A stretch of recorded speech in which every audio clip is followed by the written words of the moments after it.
Nous allons essayer de...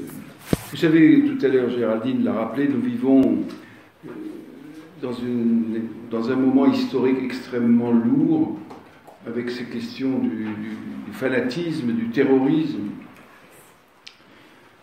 La violence, le monde est devenu particulièrement violent, c'est les brutes qui sont au pouvoir un peu partout. Moi-même, depuis quelques années, je ne sais pas comment j'ai été attiré par ça, parce que c'était avant les attentats de Charlie Hebdo. J'ai vécu pendant quelques mois en Tunisie, dans les années 2000, je dis toujours 91, je me rajeunis de 20 ans à chaque fois. Vous voyez un peu ce que ça peut recouvrir. C'est au cours de cette espèce de symbiose que j'ai avec la Tunisie que cette question du terrorisme, du fanatisme, etc., s'est posée à moi. J'ai d'excellents amis là-bas qui avaient organisé un colloque sur le fanatisme. Et cette question a pris pour moi un relief très particulier. Bon, le livre dont tout à l'heure Géraldine a parlé, Dans la main droite de Dieu, parce que c'est une phrase que Lessing, le grand penseur allemand Lessing, et que mon cher ami, mon cher maître Leibowitz avait repris.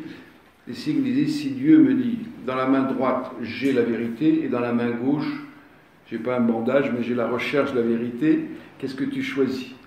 Et Lessing dit, il fait les questions et les réponses, bien sûr, il dit, Seigneur, la main droite, tu te la gardes pour toi, moi je veux la main gauche, la recherche de la vérité, la seule chose qui donne du sens à la vie. Le fanatique, lui, il croit qu'il a la main droite, il a la vérité absolue, et au nom de cette vérité absolue, il se permet C'est vraiment une déchirure très profonde que traverse non seulement notre pays, mais toute la planète, avec cette haine qui prend une tournure de plus en plus violente.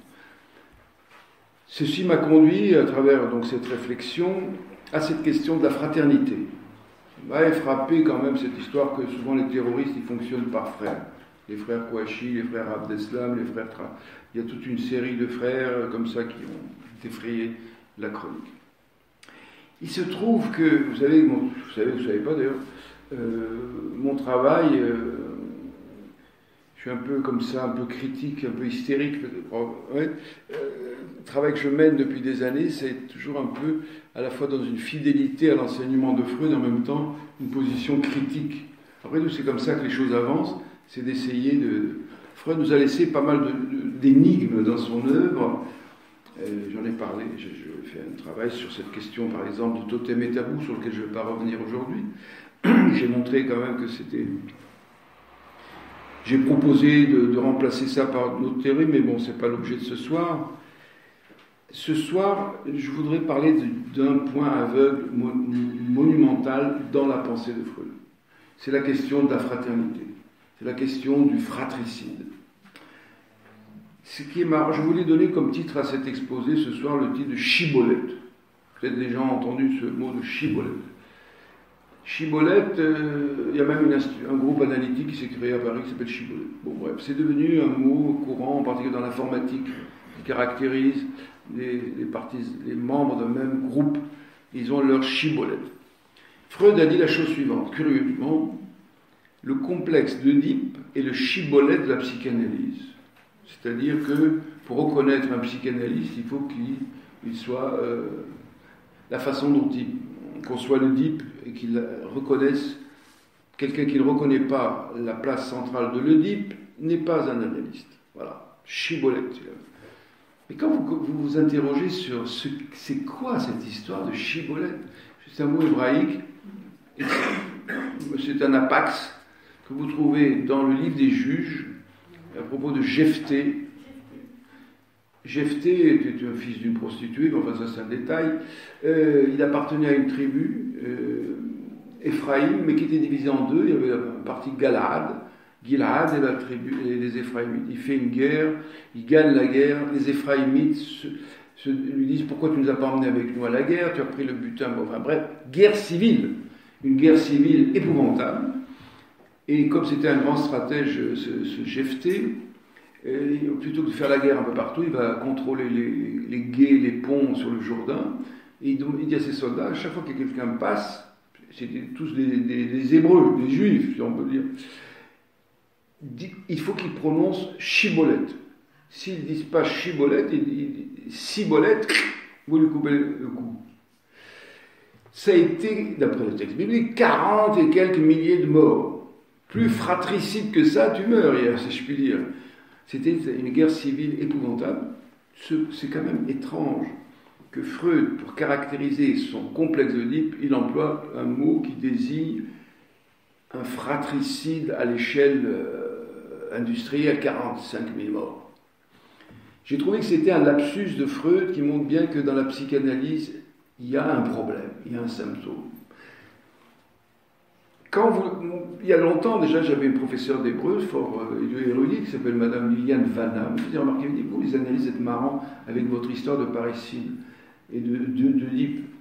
Comment tu expliques, me disait-elle, que dans la Bible, il n'y a pas de parricide? Aucun. Vous pouvez toujours chercher, il n'y en a aucun. Au contraire, chaque fois qu'il y a un conflit père-fils, c'est le fils qui crève, qui meurt.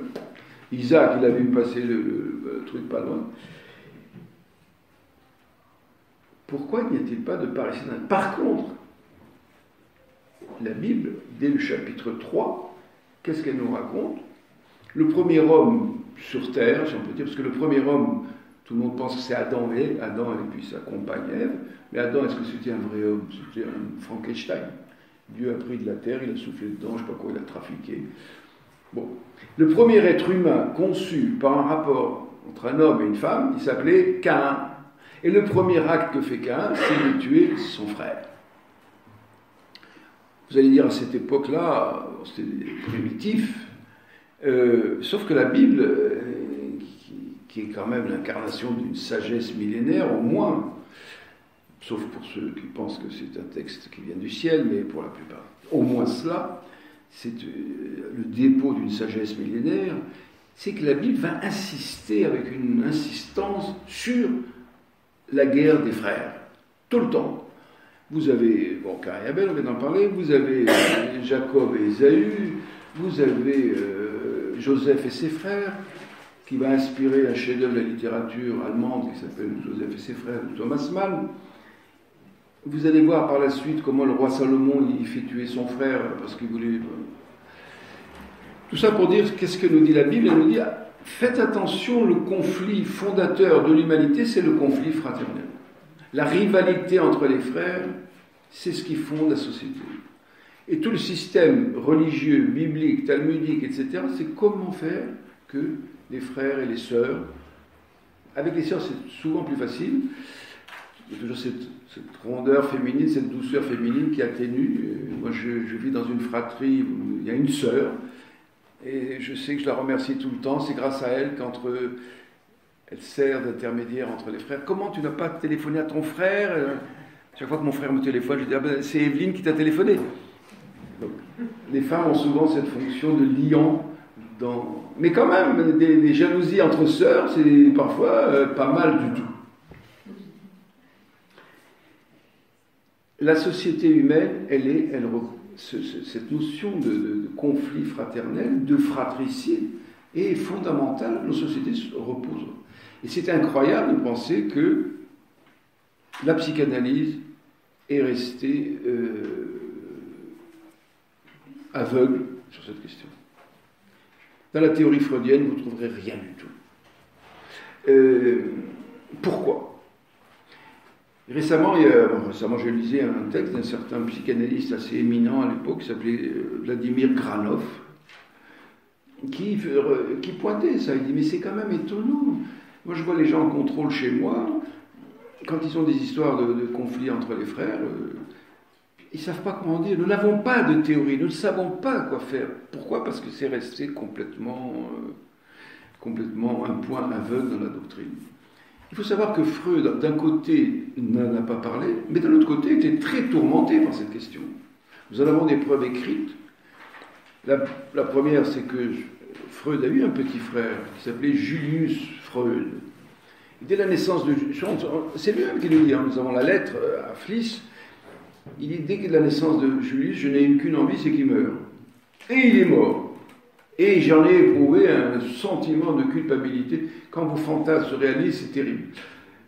J'en ai éprouvé un sentiment de culpabilité, frère. Et bon Dieu de bon sang, si tu en as éprouvé un tel sentiment, pourquoi tu n'en parles pas? Pourquoi tu ne théorises pas la chose? Quand tu as inventé ton complexe d'Oedipe, tu as dit c'est le meurtre du père, le parricide. Et tu nous as parlé de ton père, le plus grand drame, le plus grand tragique d'amour du père, etc. Et pour le frère, tu dis rien. Ça le travaillait quand même beaucoup, cette histoire, Freud, qui était un esprit d'une grande puissance, n'est-ce pas? Nous avons un texte de lui qui s'appelle un commentaire qu'il a fait d'un texte de Goethe. Vous savez qu'il aimait beaucoup ce Goethe. Goethe a écrit une autobiographie qui s'appelle Poésie et vérité. Dans Poésie et vérité, Goethe raconte un souvenir d'enfance, qu'un jour il a pris les assiettes, les machins, les ustensiles de la cuisine familiale, et il les jetait par la fenêtre. Et chaque fois qu'il jetait une assiette, les petits copains en bas dans la rue disaient allez, encore une. Et lui, il jetait. Toute la cuisine allait y passer. Bon, les parents disaient mais tu nous as cassé toute la. Et Freud se dit mais pourquoi un grand esprit comme Goethe nous raconte cette histoire, les conneries que font les enfants, ils ont cassé la vaisselle. Et il va faire un travail remarquable en disant c'était pas des assiettes, en fait, c'est les vœux de mort de Goethe sur ses frères et sœurs. Et d'ailleurs, il va rechercher, il va trouver qu'effectivement, tous les frères et sœurs de Goethe sont morts, sauf la sœur qui a survécu, et qui va devenir un espèce que Goethe va beaucoup aimer, c'est sûr, je ne sais pas comment elle s'appelle, il a même écrit une pièce sur elle. Parce que la haine initiale se transforme après en amour, le fait d'avoir détesté son frère se transforme dans un deuxième temps, nous allons voir comment, Donc pourquoi ce silence de Freud sur la fraternité? Nous savons que Freud avait un problème avec son judaïsme. À la fois, il était très lié à ça. Il a écrit Moïse, deux textes sur Moïse. Il raconte des trucs chibolettes. Mais pourquoi il nous parle de chibolettes? C'est un mot hébraïque, il aurait pu. Donc, vous voyez, cette espèce de névrose de Freud avec son judaïsme qui fait que si je reconnais le complexe de Caïn, il y a une filiation par rapport à la Bible. Il a préféré. Quelqu'un lui a demandé, je crois que c'était Adler, il lui a dit pourquoi on ne parle pas de la rivalité fraternelle? C'est sérieux. Toute la littérature mondiale est pleine de ça. Saint-Augustin a écrit un très beau livre, magnifique biographie, qui s'appelle Les Confessions. Dans ses Confessions, Saint-Augustin, il raconte qu'il avait un frère et que ce frère tétait maman et qu'il avait envie, il a eu un sentiment de haine extrêmement violente à l'égard du frère. Dans la littérature analytique, on aime bien parler d'Hamlet.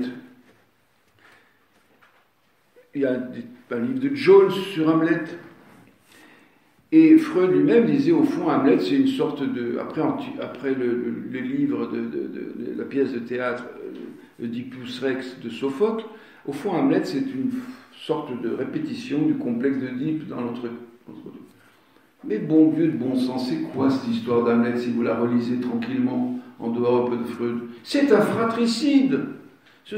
C'est le roi qui a été tué par son frère, le tonton de Hamlet.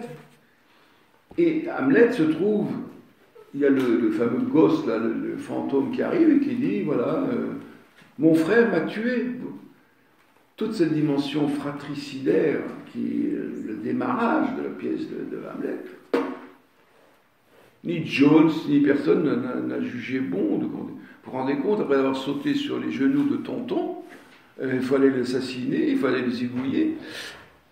Prenez autre pièce classique dans la psychanalyse, c'est Antigone. Lacan a écrit là-dessus un séminaire, l'éthique de la psychanalyse est pleine d'Antigone. Mais Antigone, mais c'est un fratricide. C'est les deux frères qui sont entretués. Et que Antigone a voulu, comme ma sœur, essayer de faire un peu le lien entre eux. Puis l'un a été enterré, l'autre aussi doit l'être, etc. Tout cet aspect des choses est passé à l'as. Donc, cet aveuglement de la psychanalyse sur la rivalité. Prenez Shakespeare, j'ai parlé de Hamlet, mais là, prenez Richard III, mais c'est du fratricide à toutes les pages. Comment ça se fait qu'on ne commande pas cela comme s'il n'y avait que le parricide. Freud a vu dans le parricide la fondation de la société humaine, l'origine de la loi et de la civilisation. Peut-être, mais on ne peut pas isoler le parricide du fratricide. Les conséquences de cet aveuglement, il n'est pas le seul, cet aveuglement de Freud sur cette rivalité fraternelle, les conséquences sont graves. La première d'entre elles, c'est l'histoire de la psychanalyse. L'histoire de la psychanalyse, c'est que des schismes, et les Jung qui sont Adler qui est exclu, et Jung par-ci, et puis après, alors chez les Lacaniens, c'est encore le pompon, là, quand Lacan est mort, même avant sa mort, ça part de tous les côtés, quoi. Maintenant, ça s'est calmé parce que la plupart sont tellement vieux, comme moi d'ailleurs, que ça meurt à droite à gauche. Donc, en vieillissant, on est un peu. On se calme. Hein, mais je me rappelle les années 80, 90, mais c'était l'horreur. Tous les 6 mois, il y avait une scission. Ce scissionnisme, c'est un peu comme d'ailleurs dans les synagogues, c'est pareil, les synagogues aussi, ça scissionne beaucoup. C'est des histoires de frères. Le fait que ce complexe fraternel, ce complexe de Caïn n'est pas mis en jeu dans la cure, fait que, quand la cure se termine, on s'entretue. Je parlais avec mon frère, j'ai un frère, j'en ai plusieurs même. Je parlais avec mon frère. Je lui ai parlé de cette histoire de Caïn. Il m'a dit, c'est marrant, j'en ai parlé avec mon analyste à l'époque. Elle s'appelait Kestenberg, c'était la directrice de l'Institut de psychanalyse de la rue Saint-Jacques. Parce qu'entre nous deux,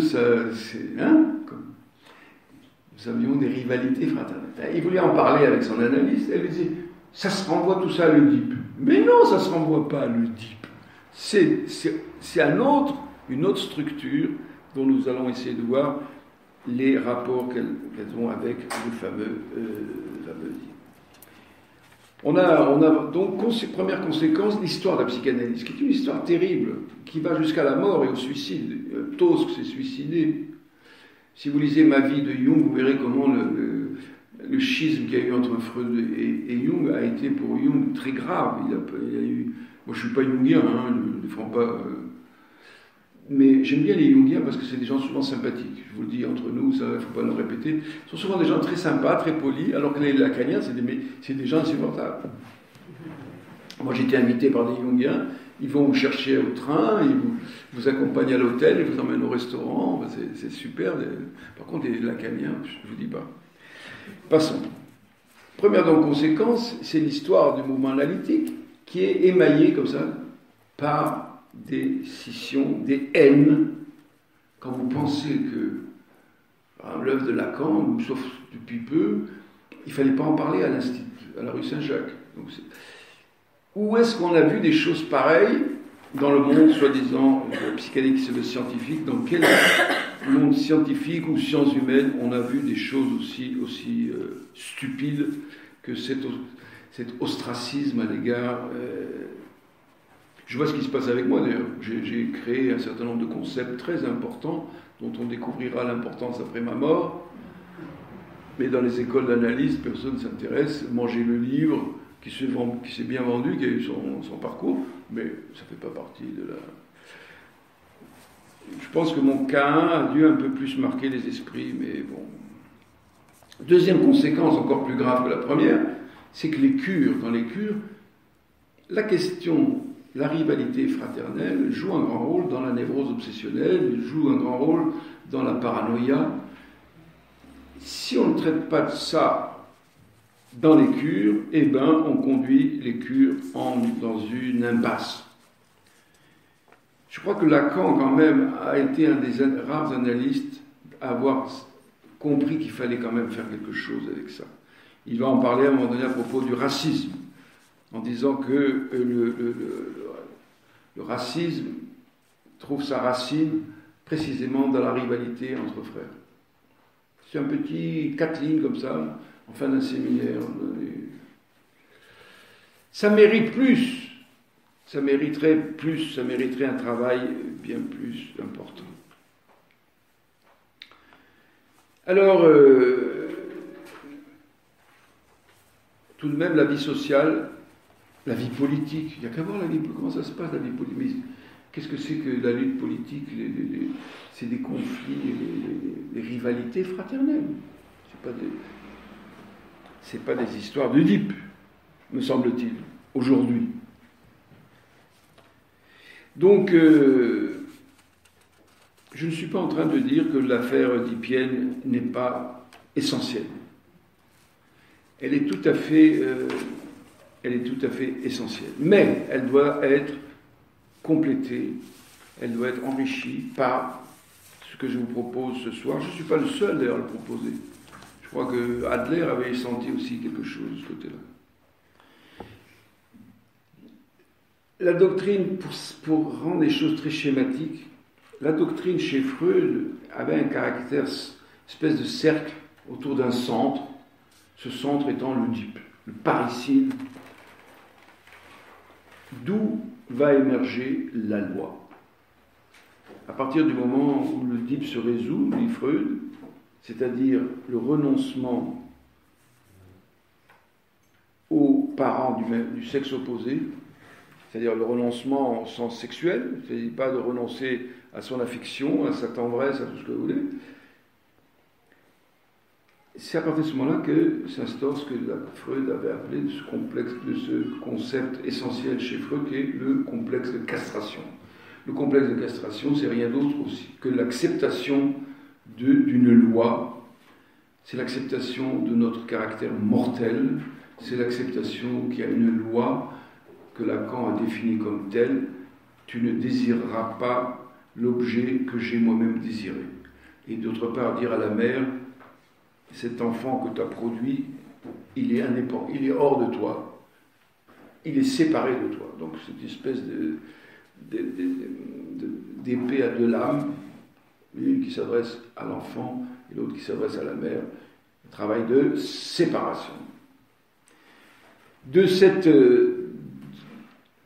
résolution du complexe d'Oedipe émerge la loi. Qu'est-ce que c'est que la loi? La loi, ce n'est pas le règlement, ce n'est pas les trucs du Parlement, c'est une loi, je dirais, transcendante, qui est la loi de l'espèce humaine. Lacan s'est beaucoup interrogé sur cette loi dans un séminaire qui s'appelle l'éthique de la psychanalyse. Il a dit, au fond, la chose qui se rapproche le plus de cette histoire de loi, ce sont les 10 commandements. On peut dire que les 10 commandements, c'est à peu près ça, la loi dont on parle. Or, que nous disent les 10 commandements? Il y a 10 commandements, bien sûr. Mais enfin, on va dire que l'un des commandements essentiels, c'est le 6e. Le 6e commandement dit « Tu ne tueras point ». Tu ne tueras point qui? Tu ne tueras point, point, final. C'est très important de retenir parce que, ouais, tu peux tuer si c'est un arabe, tu peux tuer si c'est un juif. Non, tu ne tueras pas. Voilà la parole du Sinaï. Boum. En fin de compte, on peut dire tu ne tueras pas ton frère. On le sait parce qu'il y a d'autres passages par exemple dans le Lévitique. C'est bien du frère qu'il s'agit. L'avantage du judaïsme, c'est que on ne fait pas beaucoup dans le mélo fraternel. Ce qui est une caractéristique de l'islam, par exemple, qui est une religion de frères. Yahouy, l'Aziz, mon frère, bien-aimé. Dans le judaïsme, les frères, pas trop. Et à tel point que Dieu lui dit, par exemple, dans les lois sur le prêt, il faut que tu prêtes à ton frère, car ton frère vivra avec toi. Pourquoi tu me dis mon frère vivra? Mais mon frère, bien sûr qu'il vivra avec moi. Pourquoi est-ce que Dieu lui-même dit, à plusieurs reprises, ton frère vivra avec toi? C'est que ça ne va pas de soi. C'est que ce que j'ai envie de faire à mon frère, c'est lui tordre le cou. Il m'emmerde. Bon. Donc, on voit comment, le schéma que je suis en train de dégager devant vous, c'est que cette façon de voir un peu circulaire freudienne, c'est-à-dire tout tourne autour du parricide, qui serait à l'origine de la civilisation, de la culture, de la loi, etc. ce qu'il va faire avec son livre Totem et Tabou. Je propose un schéma en ellipse. Vous avez fait tous assez de mathématiques pour savoir qu'une ellipse, ça a deux foyers. Un foyer qui serait l'Oedipe, avec tout le tralala dont on a parlé, et le second foyer, c'est le foyer Caïn, la rivalité fraternelle, le fratricide. Et j'ajoute que le foyer oedipien, il est le plus important. C'est lui, parce qu'il porte en lui cette notion de loi, qui va freiner la tendance meurtrière caïnique. Il y a donc une dialectique entre les deux foyers, sauf que le foyer principal, c'est le foyer oedipien à mes yeux. Mais que se passe-t-il quand ce foyer paternel, quand le père, au sens la valeur père, quand le paternel, tout ça décline, n'est plus à la mode, ce qui est le cas, qu'est-ce qui se passe? Il se passe que quand Dieu, tout ça, n'est plus à la mode, qu'est-ce qui se passe? Eh bien, l'autre foyer n'est plus freiné. Le foyer de la haine de l'autre, l'étranger, le semblable, qui est en fait le frère, prend toute sa vigueur. Alors, comment passe-t-on tout à l'heure, Géraldine Roux me parlait de la fraternité, c'est sur les frontons de tous nos bâtiments, liberté, égalité, fraternité. Quand on parle de fraternité, en général, c'est un sentiment, c'est une valeur qui est investie de la plus grande gloire et la plus grande valeur. Alors comment peut-on parler de fratricide, de Caïn, etc. Il faut quand même... Ça ne sert à rien de cacher les choses. Moi, je pense que la fraternité, telle qu'on l'imagine, est une chose magnifique. Mais c'est une chose à construire. Ce n'est pas une donnée de départ. Quand Freud dit que l'enfant, il n'a qu'une envie, c'est de trucider son père, dans le fameux complexe d'Oedipe, bien que par la suite, il va dire que l'objet d'amour, par excellence, c'est le père. Il y a toute une évolution, toute une dynamique qui fait qu'on passe de l'un à l'autre. Et bien avec le frère, c'est pareil. Le frère ou la sœur, c'est le premier étranger qu'on rencontre. Le premier étranger que je vois entre mes pattes, c'est mon frère ou ma sœur. Plutôt mon frère. Tout le monde sait que souvent les grands-pères, il y a des tas d'accidents autour des berceaux, des nouveau-nés. On s'amuse à vouloir crever les yeux de la petite sœur ou du petit frère. On entend ça sur les divans.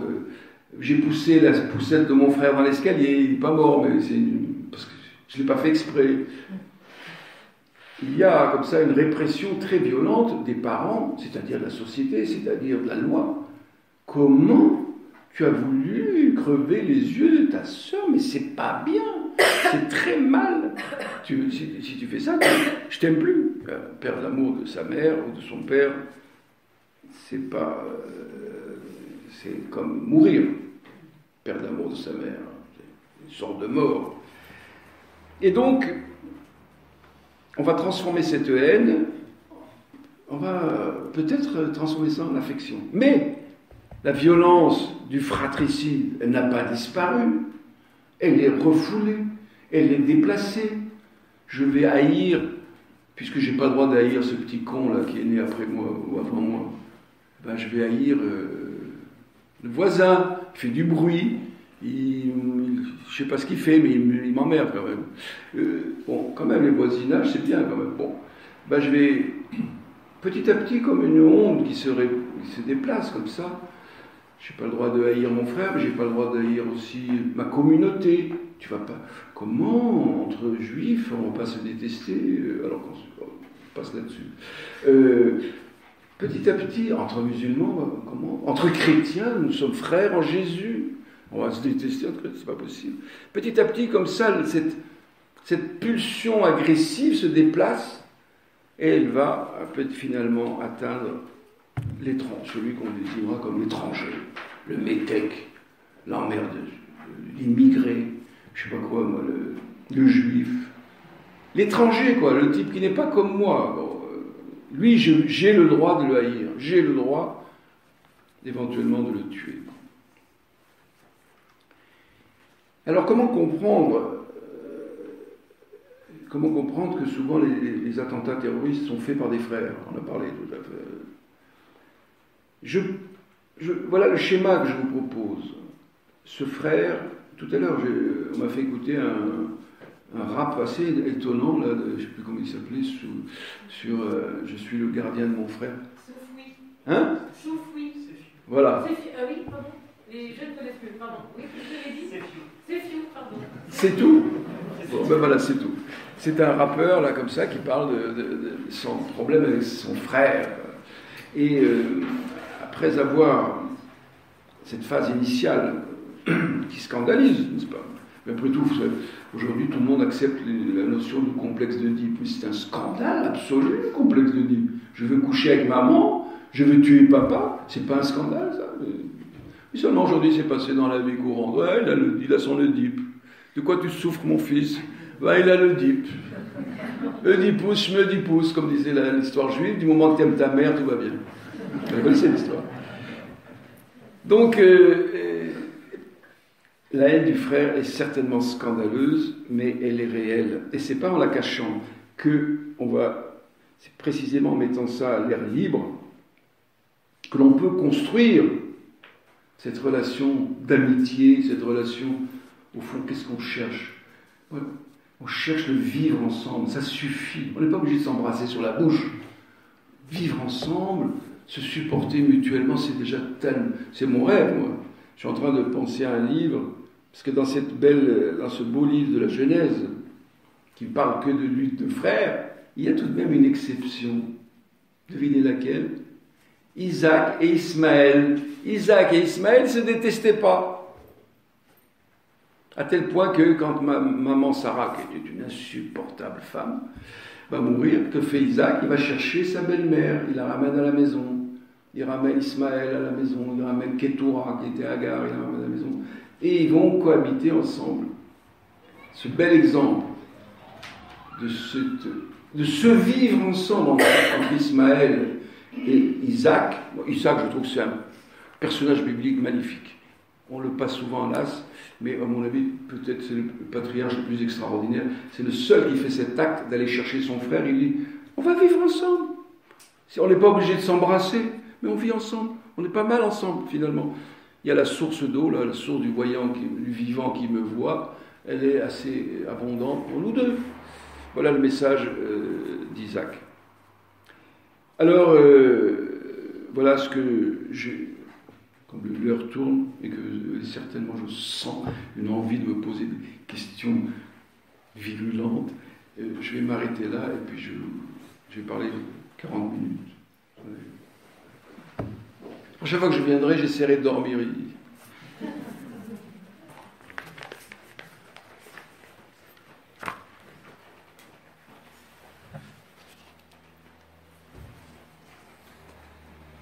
Il y a des questions, oui. Oui, peut-être vous pourriez parler un peu plus des attentats par les frères, parce qu'on peut imaginer qu'il y a un déplacement sur les autres. Oui. Cette haine ne pouvant pas s'exprimer, même quand je m'appelle Saint Augustin, c'est pas n'importe qui, hein, Saint Augustin, le fondateur de l'Église, on peut presque dire. Il avait le courage de ce qu'il disait, et il disait, mon frère, quand je l'ai vu téter maman, j'aurais bien voulu qu'il crève. Il ne dit pas ça tout à fait comme ça, mais c'est ça, invidia. Lacan a dit, ça lui a mis les tripes à l'air. C'est une donnée quand même, une donnée connue, enfin tous les auteurs en ont parlé, quoi. Il faut pas se cacher cela, non pas pour en faire l'apologie, mais pour dire, voilà, on part de là. L'espèce humaine est une sale bête. Elle peut être sublime, mais c'est un travail, ça, c'est pas une donnée initiale. Le petit gosse, comme disait Freud, c'est un pervers polymorphe. Pour arriver à faire un acte comme ce merveilleux lieutenant-colonel, c'est un travail moral, intellectuel extraordinaire. C'est pas une donnée initiale.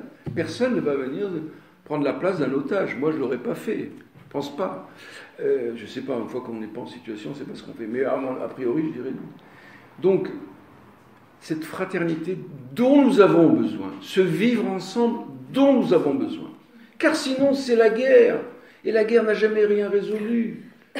Quelle est la guerre qui a résolu quoi que ce soit?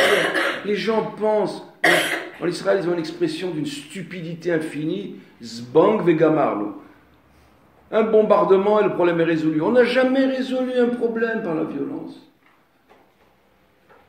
On a besoin de vivre ensemble, on a besoin de cette fraternité. Mais elle se construit, elle n'est pas une donnée naturelle. Voilà. Mais par contre, ce que je peux me permettre, dans votre livre, ce que j'ai trouvé très intéressant, c'est que vous avez bien montré que ce sont à chaque fois des duos de frères. On pourrait penser en fait que ce sont des duos fusionnels qui en fait, dans cette fusion, produisent un acte de mort sur les autres et sur eux-mêmes. Est-ce qu'en fait, c'est depuis une sorte de fusion entre frères qu'il y a ensuite passage à l'acte? Ou est-ce que, il me semble que c'est comme ça que j'ai lu votre livre, ou est-ce qu'en fait, en quelque sorte, c'est par une volonté inconsciente de tuer le frère et d'emmener le frère dans la mort avec soi-même? Je crois que c'est ça. Moi, mon idée, c'est celle-là. Quand le frère Kouachi emmène son petit frère avec lui, il sait qu'ils vont mourir tous les deux. Il sait qu'ils vont mourir. Au fond, ces terroristes arrivent à tuer leur propre frère. Mais vous savez, quand on tue son frère, on se tue soi-même. Tout à l'heure, j'ai dit que dans la psychanalyse, on ne parle pas. En fait, il y a une façon dont le psychanalyste en parle, mais d'une façon masquée, à travers un concept qu'on appelle la rivalité imaginaire, la relation à l'image spéculaire dans le miroir. Mais si, cette image qui est dans le miroir et dont le frère va incarner, cette image spéculaire, j'ai avec elle des relations très compliquées, très conflictuelles. J'aimerais la rejoindre, mais j'aimerais en même temps la casser. Mais si vous cassez l'image dans le miroir, vous vous cassez vous-même. Si vous tuez votre frère, si vous tuez votre semblable, c'est un suicide. Vous vous tuez vous-même. Donc ces frères terroristes, au fond, est-ce qu'il n'y a pas un mécanisme inconscient? Je tue mon frère, quitte à mourir avec lui. Il y a ça chez les terroristes. Je veux mourir avec... je sais que je vais mourir. Les gens qui ont attaqué le Bataclan, c'est à 20 mètres de chez moi, ils savaient qu'ils allaient mourir. Il n'y avait aucune chance qu'ils s'en sortent. Mais il y avait cette idée, je tue mon frère, je tue mes frères humains, et je meurs avec eux. Parce que cette fameuse loi divine, cette loi transcendante, tu ne tueras pas ton frère, ne fonctionne pas. Donc il faut lui rendre son efficacité, sa valeur. C'est comme ça que je vois les choses. Mais comment, alors là?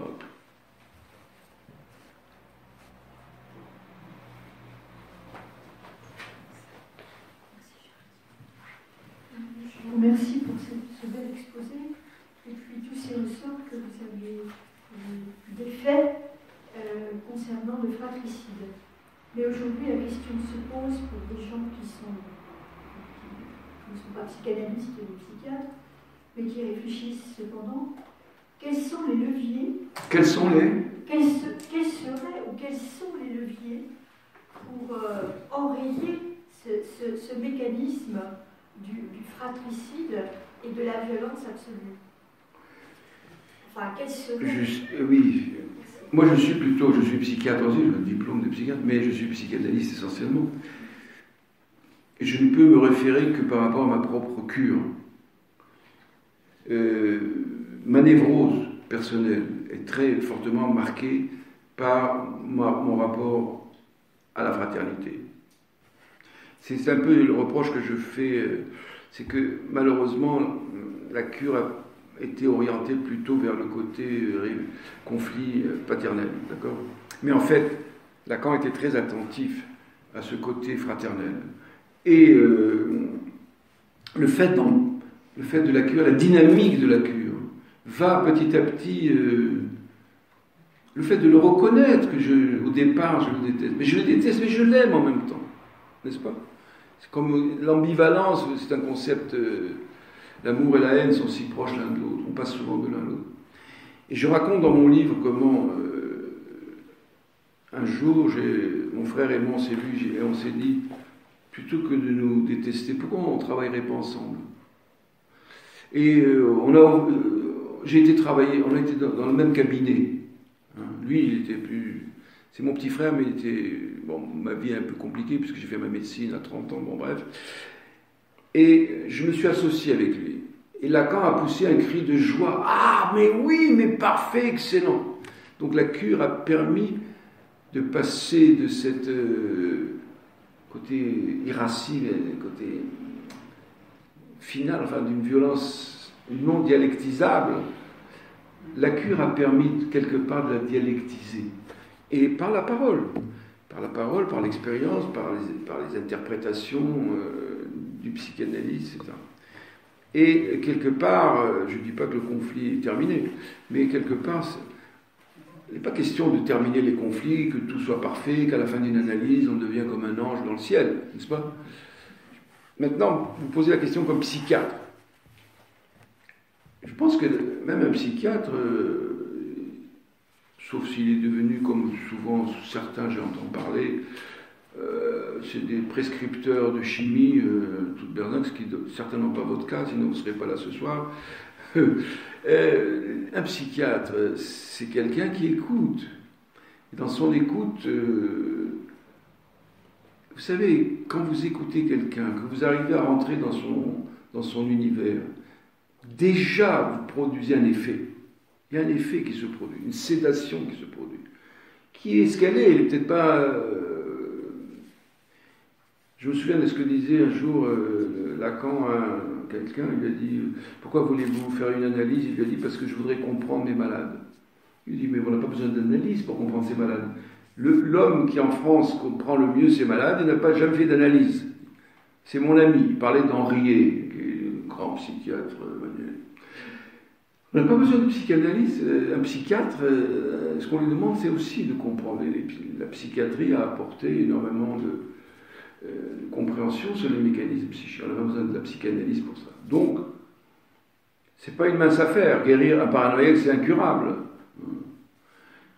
Mais votre action d'empathie,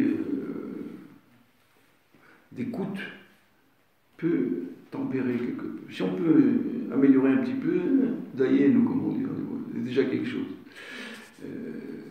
Voilà ce que je peux vous dire. Mais je n'ai pas de truc pour ça. Personne n'en a.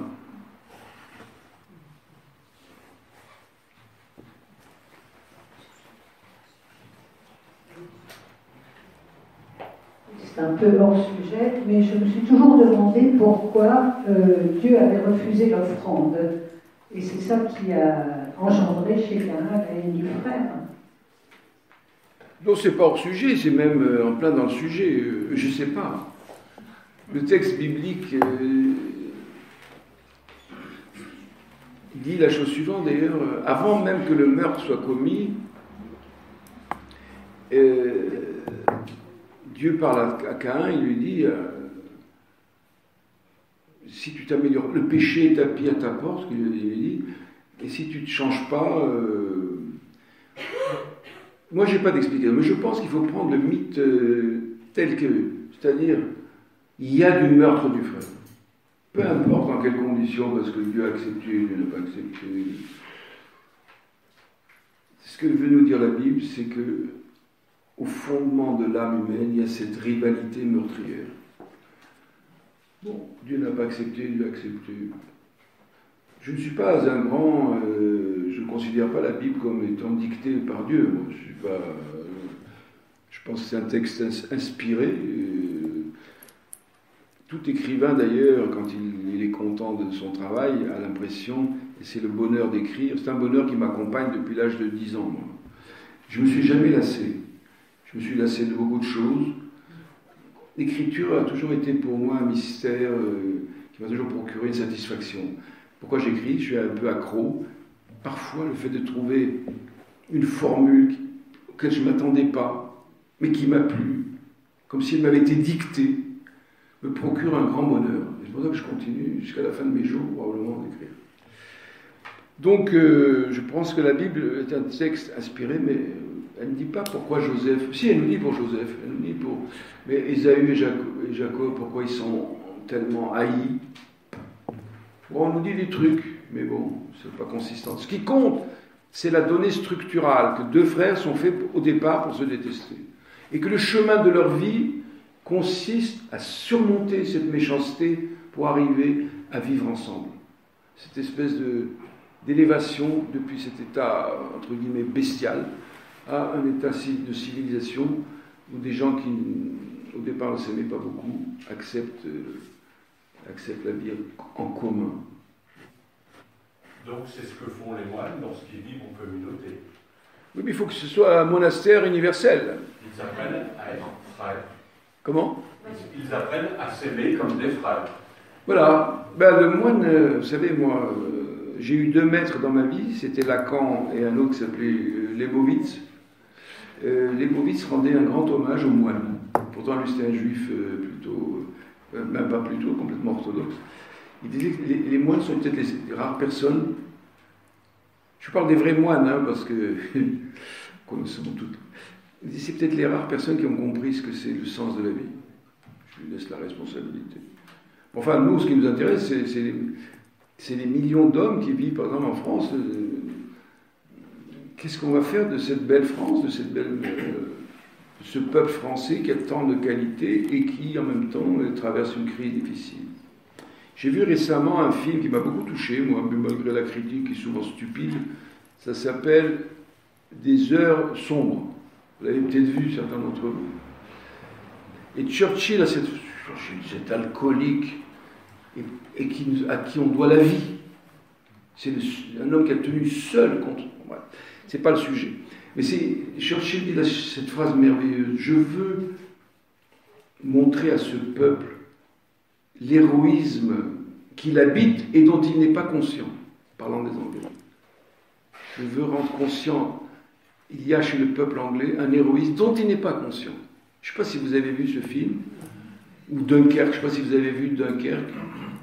Quand vous voyez tous ces petits pêcheurs, ces petits bateaux de rien du tout, ces barques qui viennent par dizaines de milliers pour aller recueillir les soldats bloqués à Dunkerque, 270 000 soldats ont été sauvés par des petits pêcheurs. Cet héroïsme de tout un peuple anglais seul, contre cette barbarie sans limite qui était le nazisme.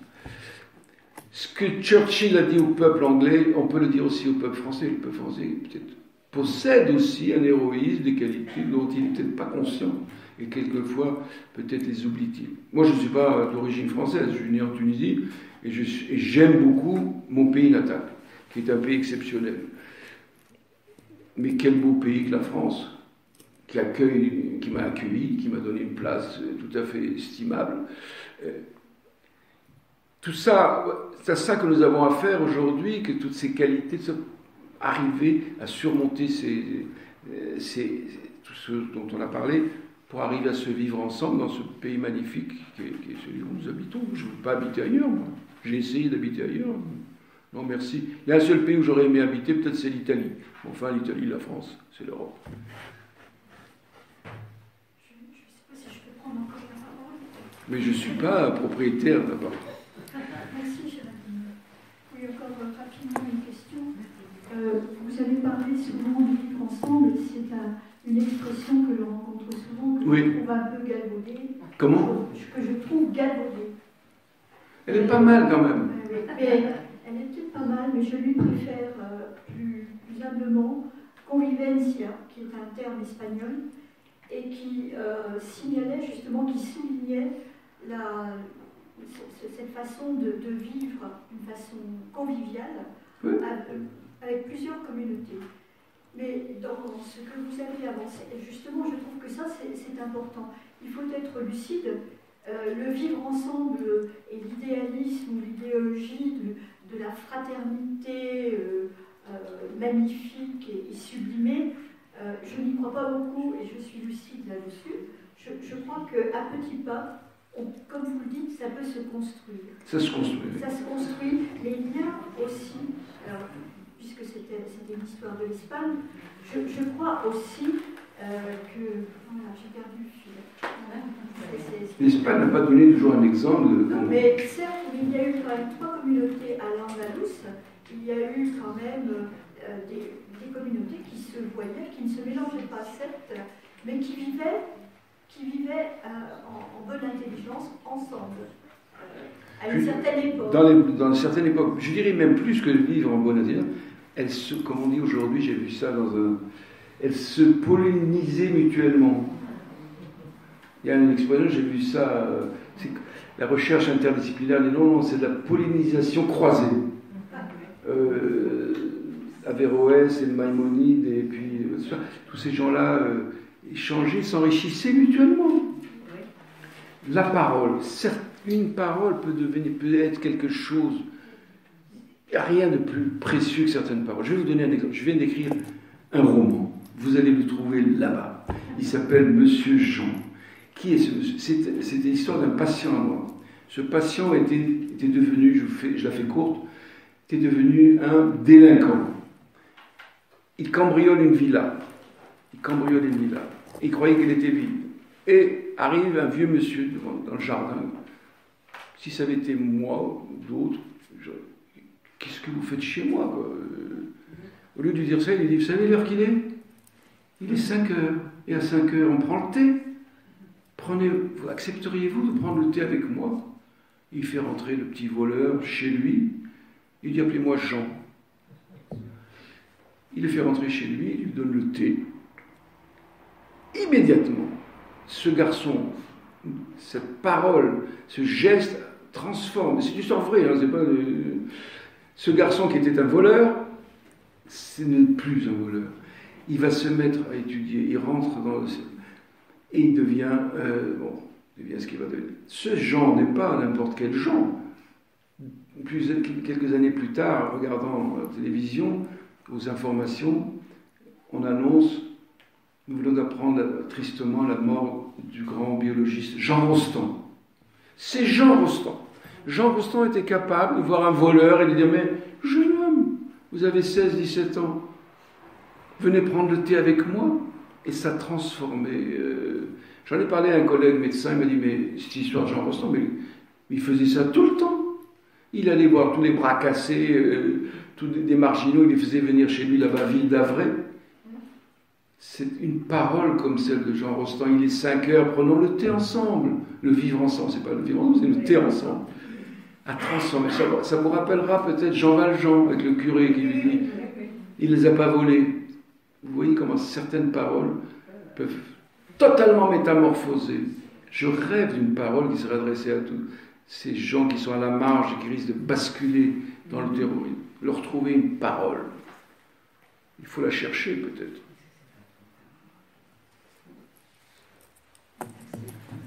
Il est 8 heures. Ça... Je pense à la parole de... Faut parler... Oui, pardon. Le président de l'État d'Israël, qui s'appelle Rivlin, je me souviens plus du prénom, qui disait, nous ne sommes pas... nous ne sommes pas condamnés à vivre avec les Palestiniens, nous sommes destinés à vivre avec eux. J'ai trouvé ça très beau. Mais Rivlin en Israël est un personnage exceptionnel. Oui. Lui et Netanyahou, ils ne peuvent pas se parler. Ils se haïssent. Rivlin, son père, a traduit le Coran. Voilà, c'est ça. C'est un homme qui a appris l'hébreu, qui parle magnifiquement l'hébreu. Il veut qu'on crée un État binational. Il ne veut pas du tout un État d'apartheid tel qu'il est en train de se constituer. Mais Rivlin est un être, fait partie de ces héros de la pensée. Mais hélas, c'est l'homme le plus sympathique d'Israël aujourd'hui, Rivlin. Comment? C'est l'homme le plus sympathique d'Israël. Il paraît qu'en plus, comme homme, il est très sympa. Il est très généreux, très ouvert. Mais bon, c'est malheureusement... il est très détesté aussi. Bien qu'il soit de droite, il est détesté par... Alors peut-être une dernière question, parce qu'il y a un train, hélas. Merci, c'est une question très rapide. Je voudrais votre avis sur cette idée. Est-ce que selon vous, si Caïn avait pu formuler ce qu'il reprochait à Abel, quand il va le voir et puis il le tue, s'il avait pu parler à ce moment-là, est-ce qu'il l'aurait tué? crois que vous êtes bibliothécaire, non? C'est le cas. C'est exact. S'il lui avait prêté un livre, peut-être c'est ce qu'a fait Jean Rostand à ce garçon, il lui donne un livre. Oui, c'est une notion connue, cette histoire. Ils ne sont pas dans la Bible. Beaucoup de gens ont remarqué qu'ils n'échangent pas. Enfin, par contre, après, il y a cette phrase de Caïn, il dit « Suis-je le gardien de mon frère ?» Moi, je prends le fait structural, quoi, que le meurtre... Heureusement qu'il ne lui a pas parlé, parce que s'il n'avait pas tué, alors on serait embêté, quoi. On n'a pas la structure. On veut nous enseigner que le premier homme, c'était un meurtrier. Et bon, ça, c'est l'enseignement de Freud aussi, que nous sommes potentiellement tous des meurtriers. Certains subliment leur pulsion meurtrière, et ils deviennent des gens sympas, ils deviennent des bienfaiteurs, ils deviennent tout ça. Mais c'est un travail. Et dans ce travail, la culture joue un rôle essentiel, me semble-t-il. C'est pour ça que je l'ai interpellé comme bibliothécaire, parce que si vous lisez Monsieur Jean, vous verrez que Jean Rostand lui donne un livre. Et lui dit, moi un livre? Mais je ne veux pas lire un livre, c'est pas pour moi. Et puis finalement, parce qu'il le transfère, vous savez ce que c'est le transfert? Il a un transfert sur ce Jean Rostand. Il ouvre le livre. Et le livre, oh ça je l'ai inventé, je crois, je ne suis pas sûr, enfin peut-être c'est vrai. C'est la vie de Pasteur. La vie de Pasteur est une chose extraordinaire. On oublie la grandeur de ce type Pasteur. Faire aimer les livres, à mon avis, ça doit beaucoup jouer pour améliorer la situation. Donc, vous tenez une place très, très noble, très, très méritoire. Merci voilà. Encore pour cette conférence de débat.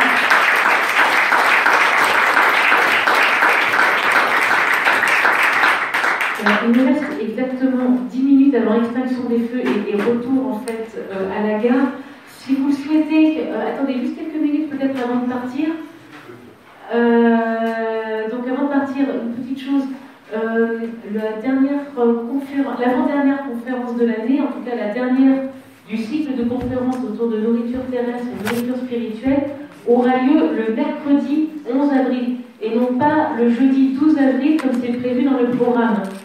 Donc, parce qu'il y a eu un problème en fait, au niveau des trains, des grèves. Ah oui, donc c'est bien le mercredi 11 avril, donc ce sera Corinne Péluchon qui nous présentera son... Oui, à la même heure. Comme elle reste sur place, on peut avoir un petit quart d'heure de battement, ce sera moins compliqué. Ça sera à 19h. Donc, son analyse sur l'éthique de la considération et elle le présentera ici à l'Institut Rachid. Donc, si vous le souhaitez, il y a une table de livres derrière. On a peut-être quelques minutes pour quelques signatures. Oui, je me mets là ou je vais là-bas? Peut-être là-bas. Là-bas, allons-y. Et bonne soirée à tous.